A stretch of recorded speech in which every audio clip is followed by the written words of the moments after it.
Welcome to this Cambridge Marketing College webinar. My name is Neil Wilkins, and I'm going to be talking to you in this session about, well, I think we know, if we're being brutally honest, a thing that we often fail to do as a content creator, as a marketer.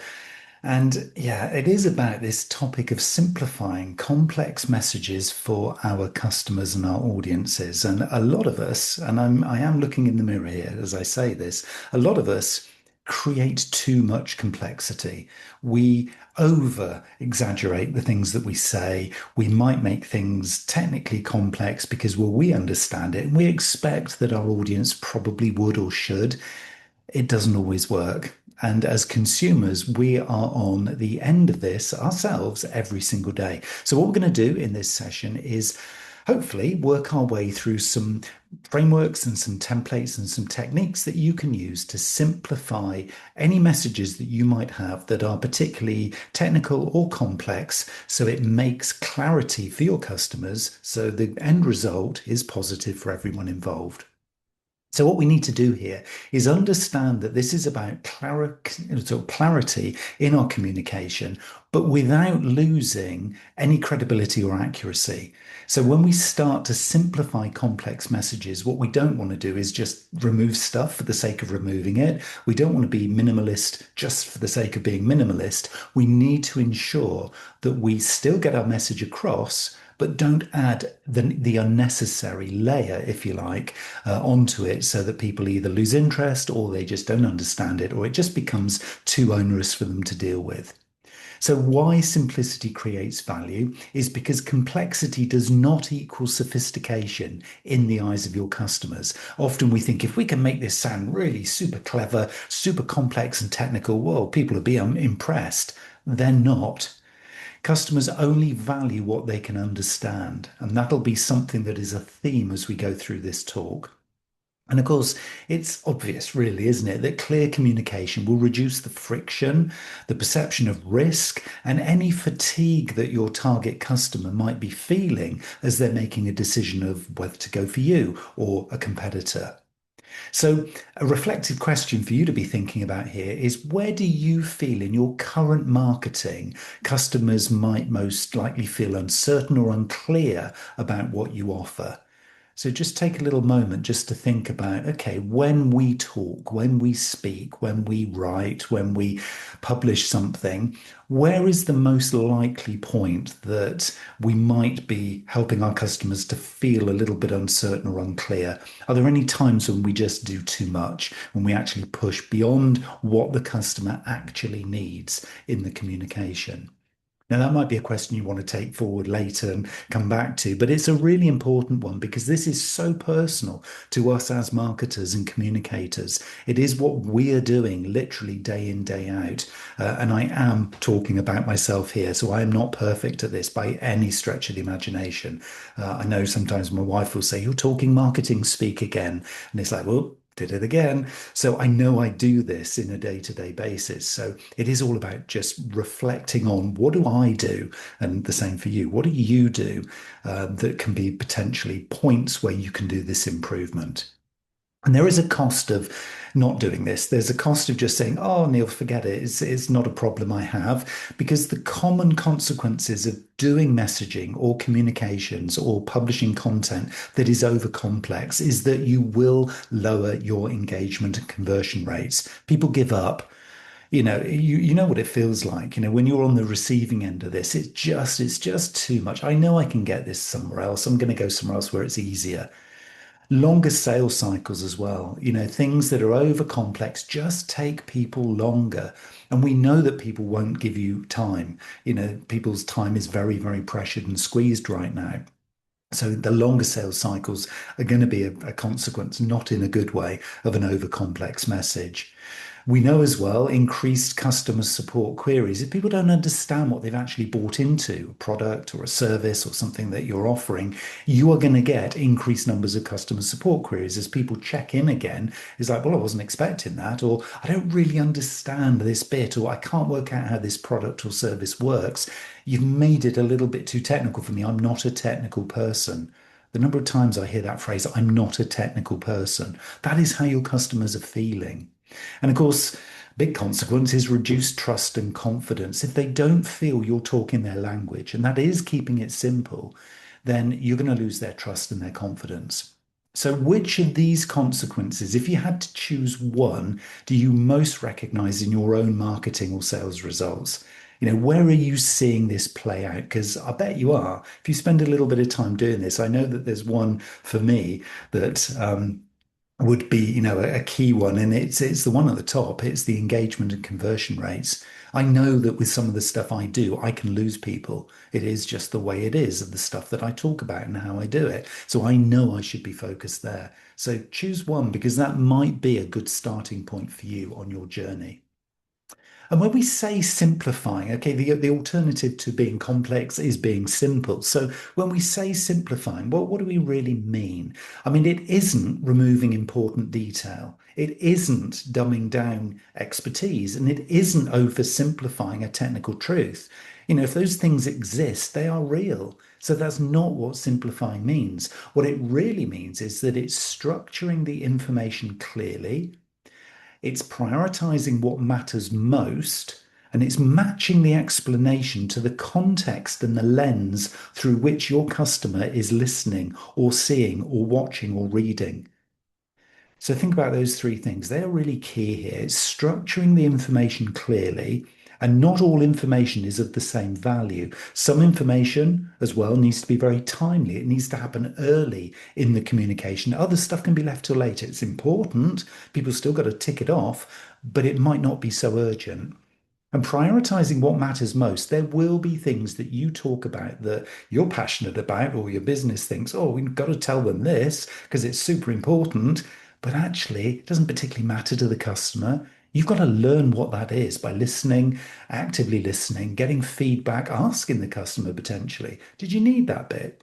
Was that actually of interest to you? If you can get in front of a customer and actually ask them, what did you really need to make that decision? That would be a great way of understanding, well, actually, that's the simple truth, is it was only that thing that actually made the decision. So why was I talking about everything else? Need to go and reflect on that. So, a reflective question for you right here then would be, what important information do you feel you currently struggle to explain clearly rather than accurately? What thing would you like to simplify so that it's super clear? And you may well have a product or a service or a brand message that you think is a little bit kind of woolly, it's a little bit loose around the edges, or it might be overcomplicated, or you might get it, but nobody else outside your four walls of your business understand it. That could be a good starting point. That's probably where you want to begin in this simplification process. And we talked a little bit earlier about clarity. This is really, really important because often, and I know I do this, I really do. I mean, maybe this webinar should have just been one slide long and I should have given you just the full answer on the one slide. We often try and say everything at once, don't we? We do, because we've got so much to say, and it's kind of understandable because we're passionate about our products and our services and the role that we have and what we want the customer to experience. But customers need help understanding what matters first. That's the important thing. We don't need to be saying everything at once. Some stuff might even come post-purchase, or some stuff might be optional. It doesn't mean you've got to be sharing everything. I've worked over the years with organizations who will put a technical data sheet of a product up front and center in the customer's experience, when actually that's something that can sit in the background if needed. It's like, yeah, but we're super proud of what our product can do. But your customer doesn't care. They really don't, because the product's going to solve their problem. Yeah, of course it is. But they don't need the technical detail of how and why it's solving the problem. Some will. And if they do, it's there available. But not everybody wants that level of completeness. So understanding what really matters and then really kind of drilling down into, and here's your reflection point here. If you had to explain your product or service in one sentence, think about that. What would you keep and what would you remove? That's a big one, isn't it? Can you explain your product or service in one sentence? What would you keep and what would you remove? It's an important question because that's the core. That's the core of this complete but clear and simple message. And you might think, well, there's no way I can do it because our product is just so big and so grand. No, but then you're missing the point. You're kind of falling into that trap of over complex. If you were only allowed to talk about it in one sentence, then there might be some clues in there as to actually what the customer's coming for. Because what they're doing is they're processing through what we call cognitive load. It is a psychological process here, and we all feel it. From the minute you wake up in the morning, you are loading cognitively, and cognition is thinking, basically, in a very simple term. It's a psychological process your customers are going through. The cognitive load builds as you go through the day, as you experience stuff, as you load more thinking into your day, as you watch stuff, as ads get presented to you. Because your customers, of course, they're not just thinking about you. They'll be thinking multiple brands, competing claims, their time pressure, the risk and uncertainty of making the wrong decision. And so, what we're doing actually is adding to their cognitive load if we've got a complex message. So, what unnecessary effort are you currently asking customers to make to understand your message? Are you loading choices? Are you loading claims? Are you adding to their time pressure? Are you potentially adding as well, probably without realizing it, to the risk and uncertainty of making a bad decision? You possibly are. But by taking this customer perspective and thinking, oh dear, we have got this quite wrong, haven't we? Because we've just been doing it from our perspective. If we did this from our customer's perspective and actually stepped into their shoes and realized, we're actually asking a lot from them, aren't we? Rather than just feeding them with this beautiful, simplistic, outcome focused, I'll talk about that in a minute, but outcome focused message, that's actually all they want to hear. That's the thing that's going to give them confidence, build the trust, help them to come with us rather than a competitor. Let the competitors do this cognitive load, chucking a load of stuff into their busy day, and then you can be the calm water. You can be the solution that they see as they hook into you. Gets interesting, doesn't it? And if you can get them to that point, you can start then to use what we call the three-layer message framework. And it really is super simple. What you have to do as a communicator is understand that this is really only three stages. There's a core meaning, the essential value of the offer, the product, the service, the brand, building the community, whatever it is you're doing. It's a core meaning, it's the essential value to them. The second thing is the supporting explanation. In other words, a brief description of how it works or why it matters to them, the bigger picture, particularly if you're, say, a purpose-led organization where there is a bigger story at play here, then that's why, that's the reason that supports this engagement.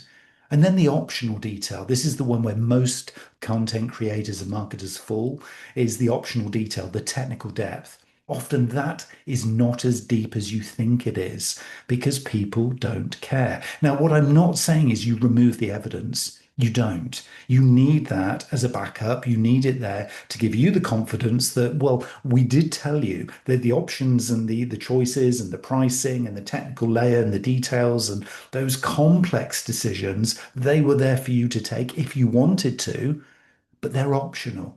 The optional detail removes the complexity for those who don't want it or need it to make a decision. So, question for you then is which layer do you currently focus on most, and which layer do your customers actually need first? Now, this might come down to an individual level. You might be thinking, well, it depends. Some customers might want it this way. Some customers might want it that way. Some customers might want everything, and they really might. And it's true, of course they might, but others don't. And what you don't want to do is lose the ones who you then don't serve.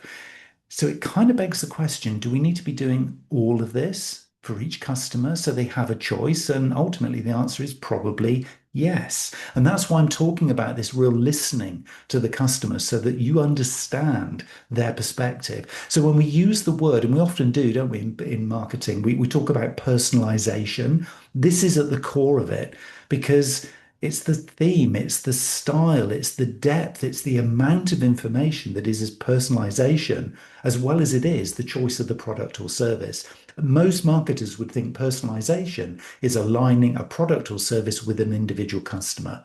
It is that, but it's also this as well. And it's these little nuances where we're getting the style and the depth of communication and these kinds of messages through to the right customers at the right time on their terms. This is the differentiator.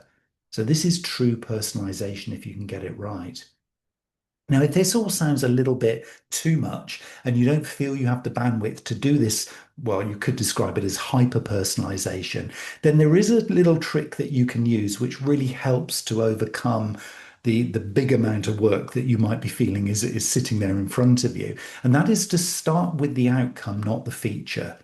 Okay, so the most effective and simple messages really start with outcomes. And that is, how is my customer's world going to be different, and in brackets, better, as a result of engaging with this message, or this product, or this service? That's the simple thing. That is the simple truth that really your customers are looking to engage with you, buy from you, get into a relationship with you because you simplify the outcome, i.e., what's in it for them. Let the competition talk about features, benefits. You remember that old thing? If you read some old kind of marketing textbooks, you'll hear them talk about don't talk about features, talk about benefits. Even that's old school now. The benefits are just, well, yeah, but I can get that benefit from that customer, sorry, from that competitor and from that competitor. It's not about that. It's about the outcomes. How does dealing with your organization improve your customer's world? That's it. That is the bottom line. So think quickly then about what outcome does your customer most care about more than the features and the benefits that you usually talk about? What is in it for your customer? Now, that might be a question you think, I don't know. I actually genuinely don't know. And I'll give you a little clue. For those of you in markets or in organizations where if you were to ask a salesperson, they'd say price. If you're in that kind of an environment, and I'm doing that a little bit tongue in cheek, but kind of not, then that's missing the trick because that isn't actually what customers care about. They might say they do, and you might believe they do, but ultimately that is not what they care about. The best outcome that you can help your customer with is time, saving time, optimizing time, prioritizing time, reducing time. Time is the most important outcome that you can affect with whatever product, brand, or service you have. Okay, so think about that. Start with the outcome, and the outcome is time. How does time impact on my customer? And can I very simply communicate that through a message? Because that is going to be, I will almost guarantee you, if a customer is being brutally honest with you, it's time. And no matter what product or service you think about, a cup of coffee, a laptop, I'm looking at things around me at the moment, a plant, whatever it is that you might be looking to buy or purchase, the answer ultimately is time. It's the quality of time. It's the taste of time. It is the reducing time to do something. Time is often the outcome your customers are seeking. So maybe just have a little play with that one. How do you communicate time in a simple way? Another one you can do as well, if you want to kind of test that out, is to do the so what test. So after everything that you say, no matter how you say it in a very simple way, is if you ask the question, so what does this mean for the customer? And if you just stop and think about that, it kind of then changes your mindset almost instantly from being, it's not what we're saying, it's actually what they're hearing, because that actually is the important thing. It isn't kind of what we want to say about the stuff that we're trying to market. It's actually how it lands on the other side. So ask yourself the question, which part of your messaging fails currently the so what test right now? What does it mean for the customer? Because if you can't answer that, then that was probably a superfluous, i.e., a not needed statement or sentence or paragraph. It could even be a whole campaign. If it doesn't pass the so what test from the customer's perspective, the customer's lens of hearing it, then it was probably wasted time. That was a big one. That's a big test that you can perform pretty much on everything that you're doing right now. I'd encourage you to do that. And again, I'm looking in the mirror as I say this because there are certain podcasts, there are certain services and things that I do where I could say, it was quite fun in the moment, but it doesn't actually pass the so what test. It was a filler. And come on, let's face it, we all do that. Oh, I've got to put some content out into socials. Okay, I'll just put that out. And you've done it, and you feel like, oh, yeah, that filled a space. Oh, thank goodness for that. It didn't pass the so what test. Nobody cared. Nobody was actually waiting for that content anyway. So often we're just filling space. We're doing stuff because we feel we ought to. That will not pass the so what test. So, as well as simplifying complex messages, we're actually reducing the amount of stuff that we produce and becoming much more precise. And of course, as we do that as well, we're starting to think about the how we communicate this. Because, plain language, the kind of simple wording that I'm talking about here, this reduction of everything we say down into one sentence in an optimal situation is precise, it's direct, and it's unambiguous. It means it hits with a laser focus. It's absolutely direct because it just tells you what you need to know, and it's unambiguous. People can't misinterpret it because it's done from their perspective, through their lens. It lands at the right time in the right way, and it doesn't have all this kind of fluffiness around the outside. That's plain language. So, can you think of anything right now, a word or a phrase that you regularly use that your customer might not fully understand? And for a lot of us, it's going to be some of the marketing jargon, maybe some of the acronyms. I find myself using acronyms like GEO. Do you know what GEO is? There's one for you. You can go do a little search on that one. Is that I'm just using it because I get it now. I understand what it is, but not everybody does. I mean, I'll be talking to people. I'm sure there's some of you listening to this thinking, GEO? Not really sure. Is it like SEO? It is. Yeah, there's a little spoiler alert for you. But it is that kind of use of stuff that's so familiar to you, but it isn't to your audience. So think of something that you do and say that could be misinterpreted, might not land properly, might require your customer or your audience to go and do something like a search to find out what you actually meant. That's missing the point. That's not plain language. So we've got to be careful if we're starting to think in this way. And as we start, maybe, because I was talking about the optimum situation there of kind of like one sentence to summarize everything. So most of us aren't going to actually be able to achieve that. So if we've got a number of sentences or we've got a number of brand statements or positioning kind of statements, then what we need to do is think about the structure. Because if there is a complex message to talk about, we want to simplify it. The structure guides the understanding before somebody is persuaded. So we need to enable people to scan and understand quickly rather than force them to work hard to follow a chain of content that they have to work really hard to stick with. And it could be either a bit boring, less relevant, too technical, kind of unnecessary, really. So, can we create this structure that actually guides them through this gentle kind of learning the value, understanding the pain points that they feel, so it kind of is identifiable for them, and then kind of they feel, okay, this is relevant and important to me, and I'm getting it, I understand it, and what do I then have to do next? Of course, that leads them to the call to action at the end. It's nice and straightforward and nice and simple. And as we do that, maybe we're starting to use some analogies to help anchor that understanding. So, we don't have to just use, simple, very, very basic plain English here. We can use analogies, we can use metaphors. If we feel that they'll be easy to understand, because we're using them carefully and they are using the customer's language or the customer's style, then they will understand it. So if I'm talking to a marketing audience, I know what your pain points are. I know the stuff in your working day that you struggle with. And so I can actually use analogies that play to those things. And again, by understanding your audience, you'll have a much better understanding of the kinds of things that will resonate there.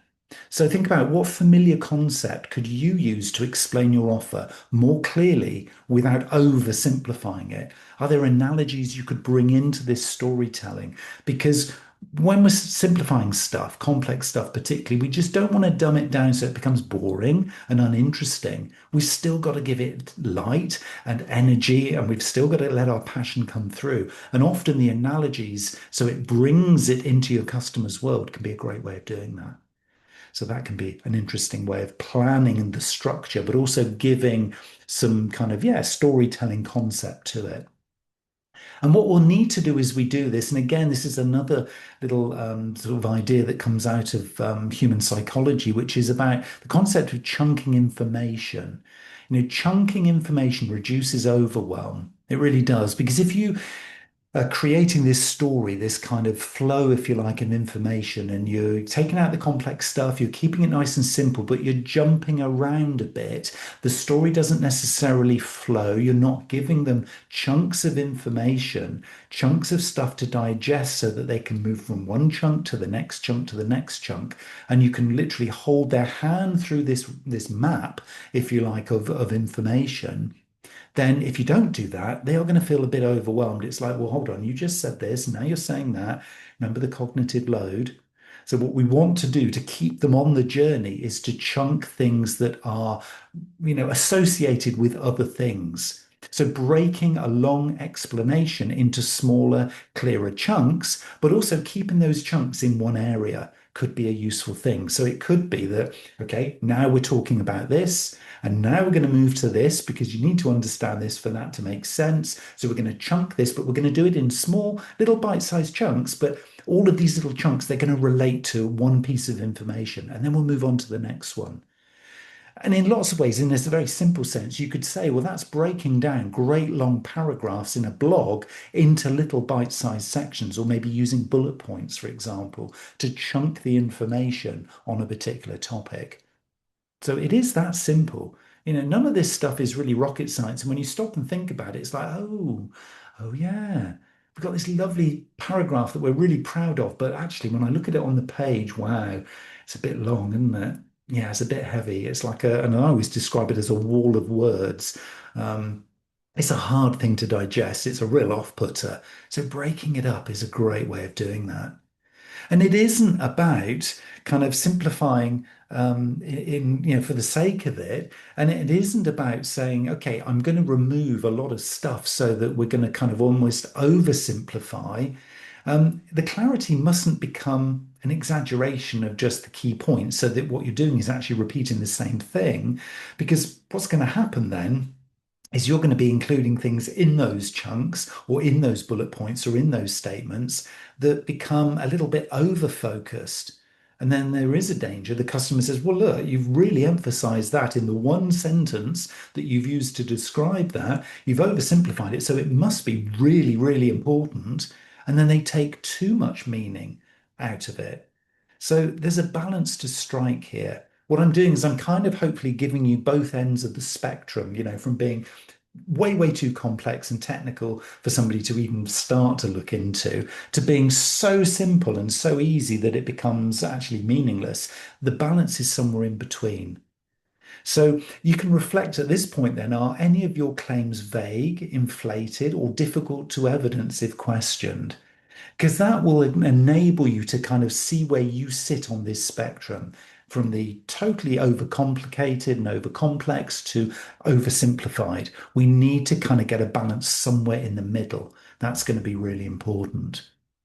And of course, when you think about this, not all of the content we're producing will have the same level of complexity or simplicity at each point in the customer journey. Now, you're probably already aware of customer journey. There's the awareness stage where people are building their awareness about who you are and what you do. There's the conversion stage where you want them to commit to something, buy a product, set up a meeting, decide they're going to buy from you, sign the contract, whatever it is. And then the third stage is retention stage, keeping existing customers happy and building their loyalty.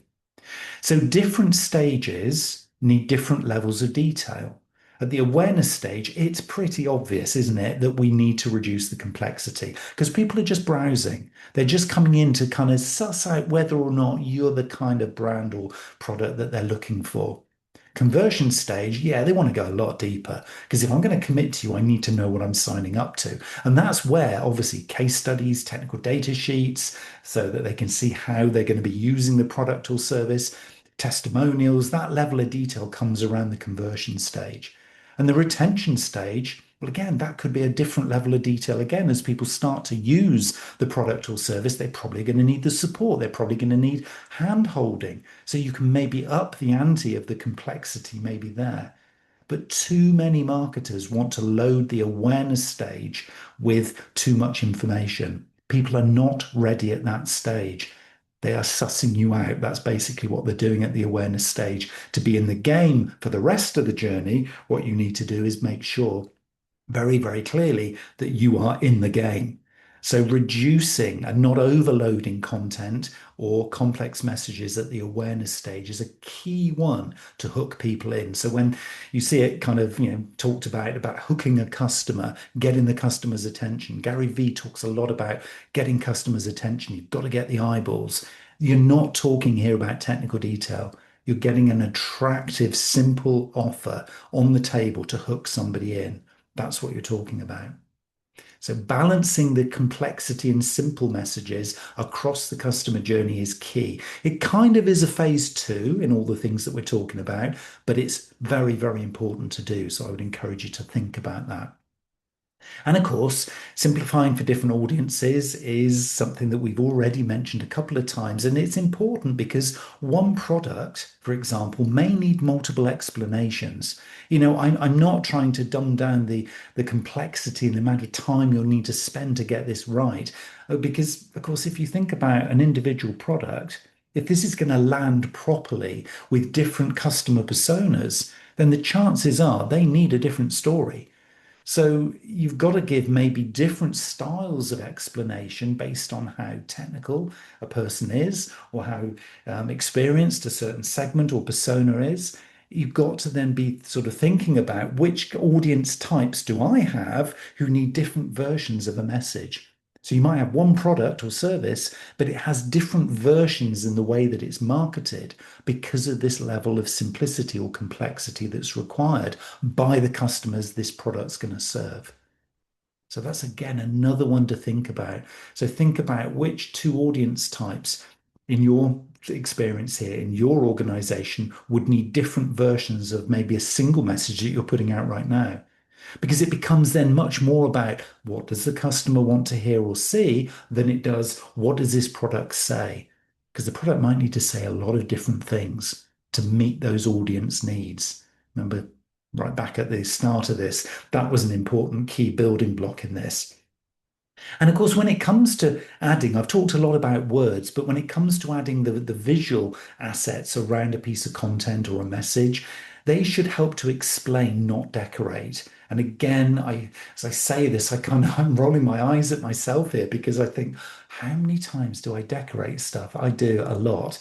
I know this is one of my weaknesses. I don't always use visuals like an infographic, for example, to back up an AI podcast, which might have been quite a complex one. I could have put an infographic or some kind of meme in there that would have actually really simplified it and actually made it really clear what that was about. And I don't. I decorate it with a nice AI created little image from ChatGPT of some AI sat at a computer. I did one this morning. So, I'm falling into this trap myself. But what I would encourage you and invite you to do is think, where could a simple diagram or visual explain your message better than text alone? There's an interesting one. So it might be a visual that just says, oh, that's what this is about. Oh, okay, I get it. And or it could be as I say, an infographic or a meme that's like, oh, okay, right, you've got me there. Totally, yeah, I understand what this is about. That might be a quick route in to explain something to a target audience that is far better than getting them to read words or watch a video or something like that. So visual aids can really help to simplify. And once you've got the person's attention, once you've hooked them in, once they've understood that, hey, the value could come from you need to be simplifying as well the call to action. The call to action is the kind of golden nugget for a marketer. You probably already know this. I'm sure you do. I'm sure I'm telling you something that is so obvious. But what you're needing to do here as we take the call to action, so that button that you want them to press, that click that you want them to do to commit to you, we need to make sure that clear next steps reduce their hesitation. There needs to be an absolute no hesitation moment at that call to action. If you want them to behave in a way that clicks through to you, that commits to you, that buys your product or service, then you need to make sure that your primary call to action is obvious, specific, and as low effort for the customer as possible. So if you have for example, a big long blog and you want somebody to come to your product or service as a result of reading this long blog or article, if you do what I generally do is you put the link at the end, that requires them to go all the way to the end to get that call to action. It's not the way to do it. The simple call to action is to give them a link right at the start.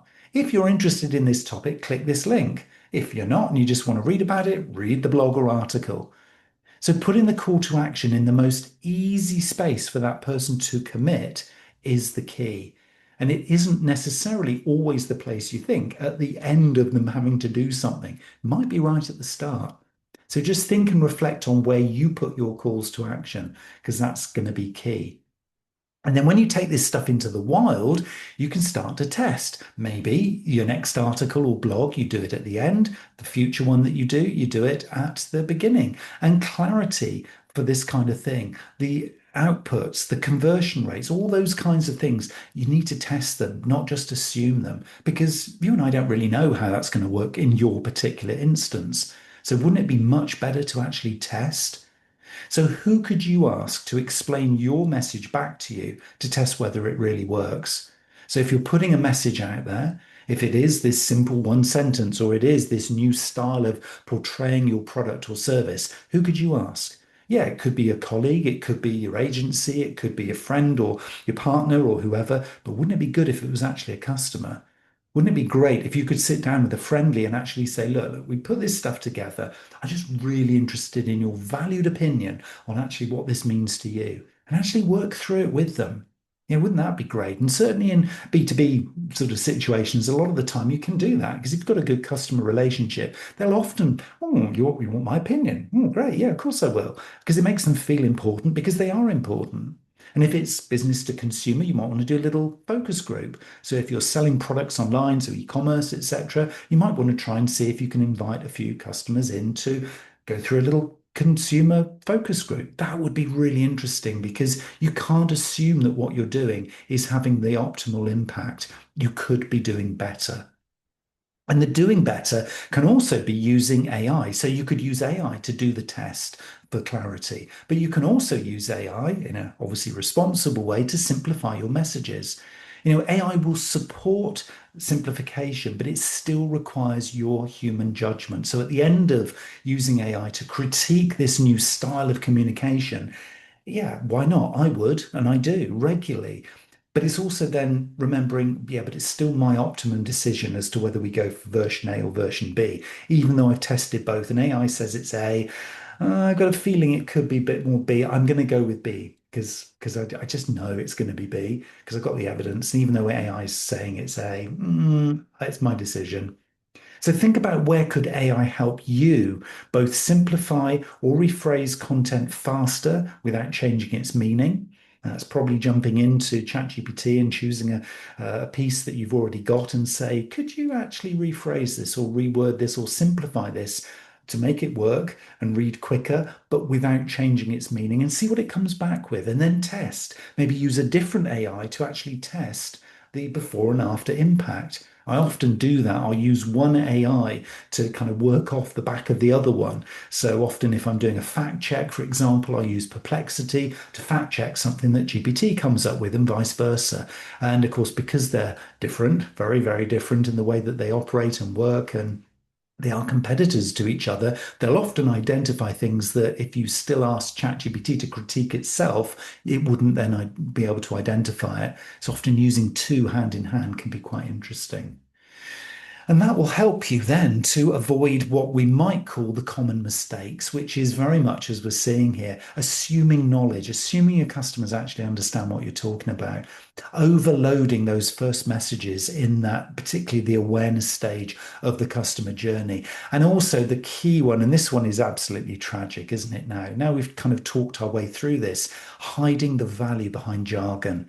Doesn't that feel tragic? If you were to fall into that again, ever, now we've opened this box of simple messaging to actually fall into the box of jargon and just like, oh, look, there it was. It was hiding in plain sight, but it was kind of confused because we did, oh, it was like there and we missed it and the customer missed it.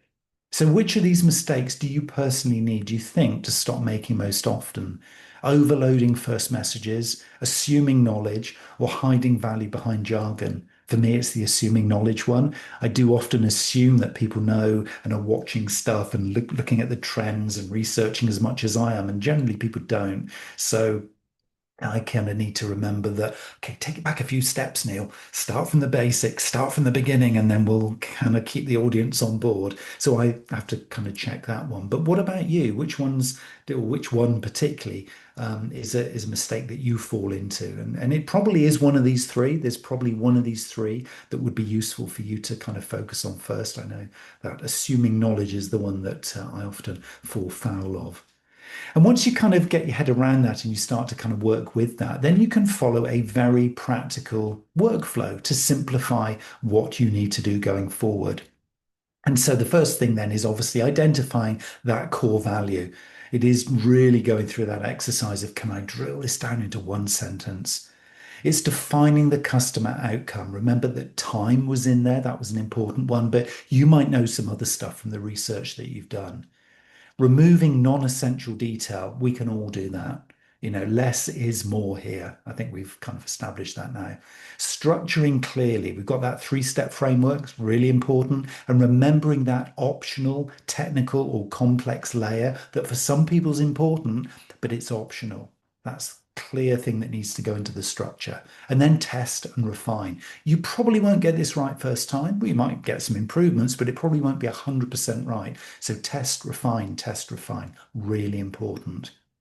And so a question to reflect upon is, which step do you tend to skip or rush, particularly as we're all super busy, aren't we, and hectic? And what impact does rushing through that step have? For me, it's the test and refine. I always make too many assumptions and then just move on. I know I should be doing the testing and refining. So I've got the evidence about what actually happened. I don't make enough time for that. So be brutally honest with yourself. Which one could you improve? Because if you can get all six of those steps, core value, customer outcome, non-essential detail, structuring it clearly, testing and refining, if you can do all six of those things and consistently improve those things, you will stand a very, very good chance of simplifying pretty much everything that you do. And that's going to be key here. So, deliverables that you can create immediately, a one sentence value proposition, maybe a three bullet explanation of that value proposition, a short headline, clear call to action. I mean, to me, those would be some real quick wins that you can, yeah, kind of really see a before and after. Because if you were to put these, and particularly if you're studying here at the college and you've got to create a portfolio, what a lovely before and after example here. So here's what we were doing before. And now I've done a one sentence value proposition, a three bullet explanation, a short headline, and a clear call to action. I've done all four things. And look at version two. There's a before and after. And then you can start to think, okay, what's the outcome? Test, refine, test, refine. And you can just have this as a continual improvement in terms of everything you do. But start with one thing. Which of these deliverables do you think would most improve your current marketing if you created it right here, right now? Which one would really make the biggest difference? And could you, if you took one campaign or one piece of content as an example, could you drill it down and actually simplify it using these four kind of filters, if you call them that? Because I would suggest that you are going to see some immediate results if you do this. And won't it be interesting to see the impact on your customer's experience? So this is something, if you start to do that, and I would say always, and I always say this, start small, keep it super simple so you know actually what's going on and you kind of feel like you're in control. But think of it more broadly, though, as a strategic capability. This is something that will compound over time. The more you do this, the more you build this into a habit of simplifying complex messages, the better the experience is going to be. And the question really to kind of raise for yourself is, how would your customer experience change if clarity became a consistent habit across all the channels that you use? Just think about that. Think about the impact this could make if you were to do it everywhere, all the time, and encourage others, maybe your agency, your designers, your web company, or your colleagues to do the same. Wouldn't that be interesting? If everybody was doing this, the world would be a so much more simple place, wouldn't it? This is going to be you doing responsible marketing in a really kind of honest and true way. It shouldn't lose any value. And in fact, it should add value to everything that you communicate. So, a final thought to round this off. Complex products only create value when your customers understand them. We do all have complex products and services. But the thing is to really think about is what's the very first message you're going to simplify next after this session, and actually when you're going to do it. Because I'd say if the very next thing you publish, you could follow through some of these principles, it's going to be super interesting to see what happens. And I think this will be noticed. I think you'll get more people into that awareness stage of your customer journey. And I think you'll get more customer satisfaction the other end because people will just get what you do. And that is the key. So that is how you simplify complex messages for your customers.